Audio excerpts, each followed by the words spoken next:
사도행전의 말씀입니다. 그 무렵 치유받은 불구자가 베드로와 요한 곁을 떠나지 않고 있는데 온 백성이 크게 경탄하며 솔로몬 주랑이라고 하는 곳에 있는 그들에게 달려갔다. 베드로는 백성을 보고 말하였다. 이스라엘인 여러분, 왜 이를 이상히 여깁니까? 또 우리의 힘이나 심신으로 이 사람을 걷게 만들기나 한 것처럼 왜 우리를 유심히 바라봅니까? 여러분은 예수님을 빌라도에게 넘기고 그분을 놓아주기로 결정한 빌라도 앞에서 그분을 배척하였습니다. 그러나 아브라함의 하나님과 이삭의 하나님과 야곱의 하나님, 곧 우리 조상들의 하나님께서는 당신의 종 예수님을 영광스럽게 하셨습니다. 여러분은 거룩하고 의로우신 분을 배척하고 살인자를 풀어달라고 청한 것입니다. 여러분은 생명의 영도자를 죽였습니다. 그러나 하느님께서는 죽은 이들 가운데서 그분을 다시 일으키셨고 우리는 그 증인입니다.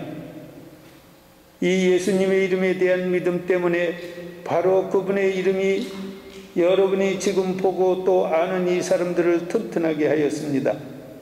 그분에게서 오는 믿음이 여러분 모두 앞에서 이 사람을 완전하게 낫게 해 주었습니다. 이제 형제 여러분, 나는 여러분도 여러분의 지도자들과 마찬가지로 무지한 탓으로 그렇게 하였음을 압니다. 하나님께서는 모든 예언자의 입을 통하여 당신의 메시아께서 고난을 겪으시라고 예고하신 것을 그렇게 이루셨습니다. 그러므로 회개하고 하나님께 돌아와 여러분의 죄가 지워지게 하십시오. 그러면 다시 생기를 찾아 때가 주님에게서 올 것이며 주님께서는 여러분을 위하여 정하신 메시아 곧 예수님을 보내주실 것입니다.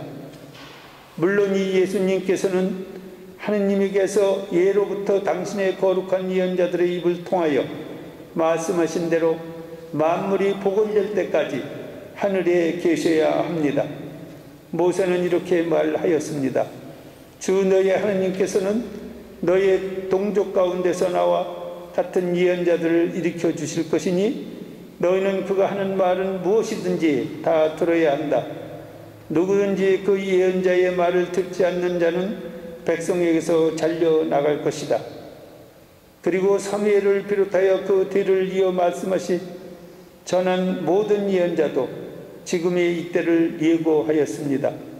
여러분은 그 예언자들의 자손이고 또 하나님께서 아브라함에게 이 세상의 모든 종족들이 너의 후손을 통하여 복을 받을 것이다 하시며 여러분의 조상들과 맺어주신 계약의 자손입니다. 하나님께서는 당신의 종을 일으키시고 먼저 여러분에게 보내시어 여러분 하나하나를 악에서 돌아서도록 하여 여러분에게 복을 내리게 하셨습니다. 주님의 말씀입니다. 하느님 감사합니다.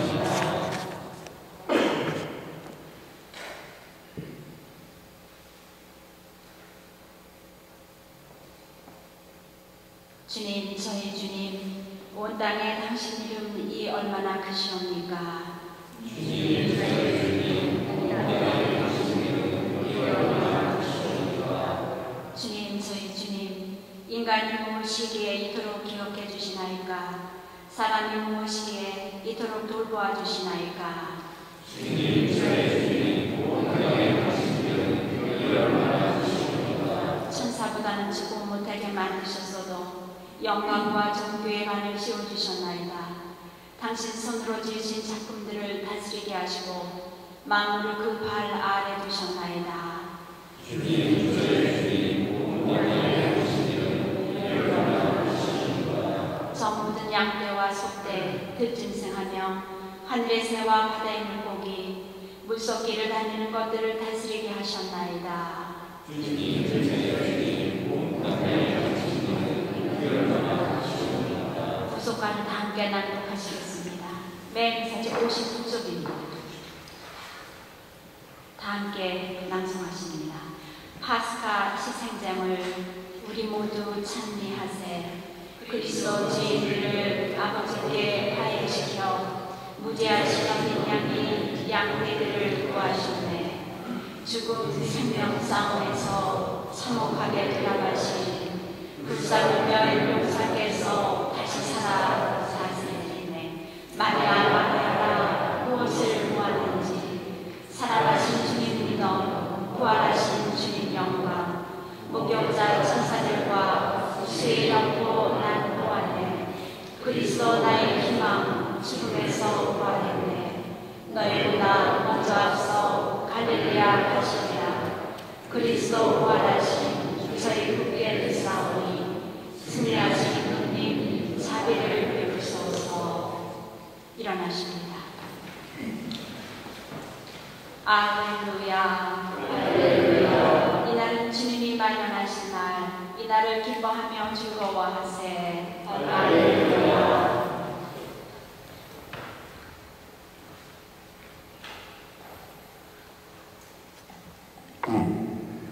주님께서 여러분과 함께 루카가 전한 거룩한 복음입니다.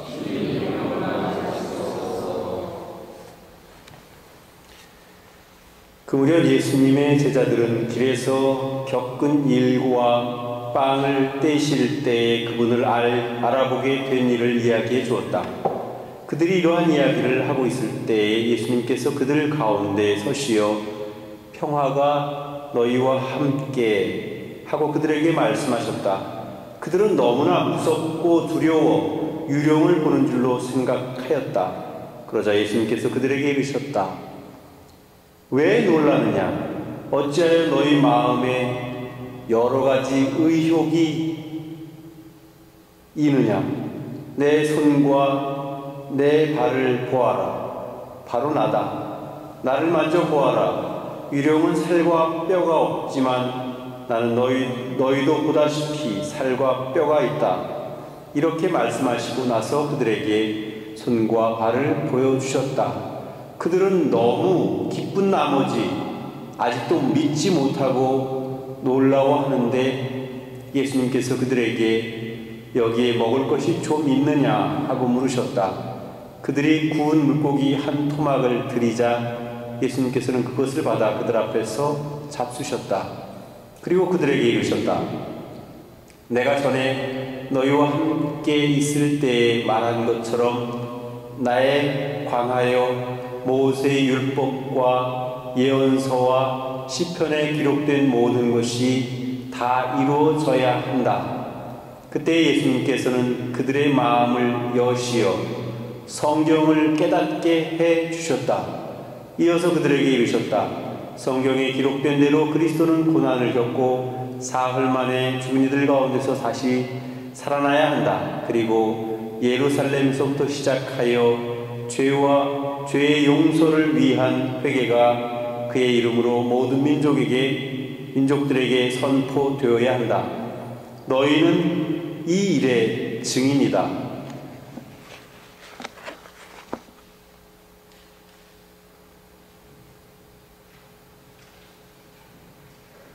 주님의 말씀입니다.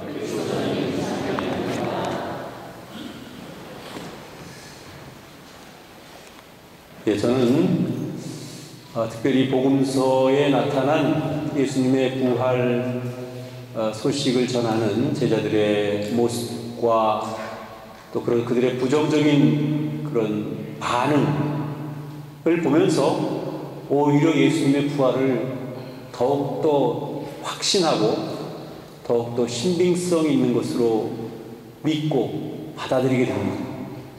무슨 얘기냐 하면 어떤 이야기들이 처음과 끝이 아주 한치의 오차도 없이 매끄럽게 잘 진행되어 있다면 그것은 오히려 꾸며졌을 가능성이 많은 겁니다. 그렇지만 여기저기 허점투성이고 뭔가 매끄럽지 않으면 오히려 그것이 진실에 가깝거나 진실인 이야기가 되는 것이죠. 아마도 제자들이 예수님의 부활을 처음부터 찰떡같이 믿고 그냥 아무런 의심도 없이 모든 일들이 다 순조롭게 이루어져서 예수님의 부활을 확신하게 되었다. 오히려 그렇게 복음에서 전한다면 그것은 의심해 볼 만한 그런 충분한 이유가 될 것 같습니다. 그러나 제자들은 예수님이 나타났을 때 유령이 나타나는 줄 알았다. 물론 오늘 복음 처음에도 그 엠마오로 가던 제자들이 엠마오로 가다가 다시 발길을 돌려가지고 이제 제자단에 와서 자기들이 길에서 겪은 일과 빵을 떼어 주실 때야 비로소 우리가 그분이 예수님인 줄 알았다. 전하는 그런 말을 하고 있는 중이에요. 그럼 분명히 예수님에 대한 말을 하고 있었으니까 제자들도 스승에 대해서 당연히 생각하고 있었겠죠. 정말 부활하셨을까 하고 그런 생각을 가지고 있었을 텐데 바로 거기 그 자리에 나타나서 평화가 너희와 함께라고 인사하셨는데도 불구하고 유령이 나타난 줄 알았다. 그렇게 표현을 합니다. 어쩌면 이것이 인간의 너무나 자연스러운 반응이 아닐까 하는 생각을 합니다. 왜냐하면 부활이라고 하는 사건은 그 이전에도 없었고 그 이후에도 없는 사건이기 때문에 오직 유일하게 예수님께서 보여주신 사건이기 때문에 듣고 보지도 못한 것이기 때문에 당연히 그 상황 속에서는 당황할 수밖에 없겠고 그것을 현실로 받아들이기가 너무 어려웠을 것 같습니다. 그래서 제자들의 반응은 굉장히 자연스러운 거고 그래서 물론 제자들이 믿음이 부족했다. 그렇게 굳이 책임을 돌리자면 제자들이 참 부족했고 좀 바보 같다. 그렇게 볼 수도 있지만 어쩌면 그것 자체가 굉장히 자연스러운 반응이었다. 이렇게 보여지기도 합니다.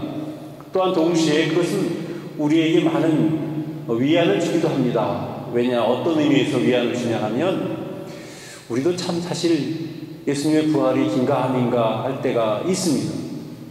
그럴 때 제자들도 그 가까이서 모셨던 그리고 각 가르침을 듣고 예수님의 기적을 직접 눈으로 확인했던 제자들조차도 받아들이기 어려운 현실이었는데 하물며 우리는 보지도 못하고 듣지도 못했는데 나중에 성경 말씀을 듣고 또 후대에 전해지는 그런 가르침을 통해서 예수님의 부활에 대해서 믿고 있으니까 우리의 믿음이라는 것도 사실 흔들릴 수 있고 우리의 석연치 않은 그런 확신도 사실은 용서받을 수 있고 어쩌면 구제받을 수 있는 가능성이 그 안에 있는 것이 아닐까 하는 스스로의 위안을 해봅니다. 그래서 여러분들 스스로의 믿음에 대해서도 너무 그렇게 부끄럽게 생각할 필요는 없다고 생각합니다. 다만 중요한 것은 정말 제가 말씀드린 그대로 그런 복음에 나타난 그런 자연스럽지 못하고 어떤 면에서는 부정적인 반응을 보였던 그 사실 자체가 오히려 우리에게는 더 큰 부활에 대한 확신을 가져다 줄 수 있다는 이 사실을 여러분들이 기억했으면 좋겠고 그것도 더 중요한 일은 부활을 체험한 제자들의 변화입니다. 부활을 체험하기 전에 제자들은 겁장이 오합지졸에 불과했지만 부활을 체험한 제자들은 자기의 목숨을 초계와 같이 버리면서까지 예수님의 부활을 선포했습니다. 이것이 달라진 모습입니다.